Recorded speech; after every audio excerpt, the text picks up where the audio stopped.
বিসমিল্লাহির রহমানির রহিম। আমরা আজকে মূলত চলে এসেছি একেবারেই সাগর পাড়ে।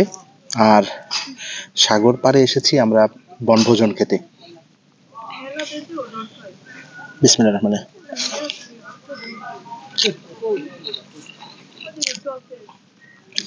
আমরা আজ ফ্যামিলি মেম্বাররাই আমাদের প্রতিদিনকার যে রান্না বান্না করি সেই রান্নাটা নিয়েই আসলে নদীর পাড়ে চলে এসেছি।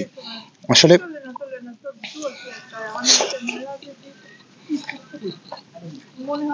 শীতকাল চলছে, তো শীতকালে এই ধরনের নদীর পাড়ে বসে ভাত খাওয়ার একটা আলাদা ফিল।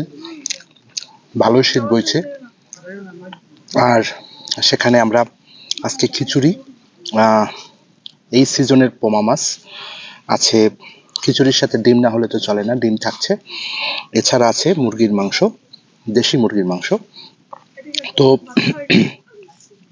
আজকে আমরা ফ্যামিলি মেম্বাররাই, বাহিরের কেউই নেই, ফ্যামিলি মেম্বাররাই মূলত একটা অটো করে একেবারে নদীর পাশে, বিশাল নদী পাশে বসে ভাত খাচ্ছি। আসলে এটাও এক ধরনের বনভোজন, খুবই আলাদা একটা ফিল হচ্ছে। খাবারের পরে আমরা এই ব্লকের পাশে কিছুক্ষণ অপেক্ষা করব, এরপরে আমরা আবার বিকালে কিছু ছবি টবি তুলে আবার আমরা চলে যাব। আসলে আনন্দটা নিজেদের মধ্যে ভাগাভাগি করলে হয় কি, ফ্যামিলি বন্ডিংটা একটু ভালো হয়। তাছাড়া আমি আপনাদের রেখে রেখে খাচ্ছি, কিন্তু তাছাড়া এটার একটা আলাদা একটা আনন্দ আছে। নিজেরা আমরা একটু একঘেয়েমি যখনই হয়ে যাই, তখনই মনে করি যে আমরা আমাদের পরিসরের মধ্যে, আলাদা কোনো আয়োজন থাকে না, আমরা পরিসরের মধ্যেই আমরা একটু বাইরে গিয়ে দেখা যায় খাওয়া দাওয়া করি।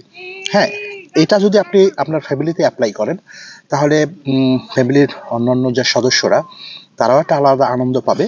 আমি আজকে আমার পরিবারের মাকে নিয়ে এসেছি, আমার স্ত্রীকে নিয়ে এসেছি, আমার 2 বাচ্চা, আমার খালা খালু, তারা একটা বিশেষ কাজে আসছিল গলাচিপাতে, তাদেরকেও নিয়ে আসছি, আমার খালাতো বোনটাকে নিয়ে আসছি, একটু ঘটা করে নদীর পাড়ে খাওয়া আর কি।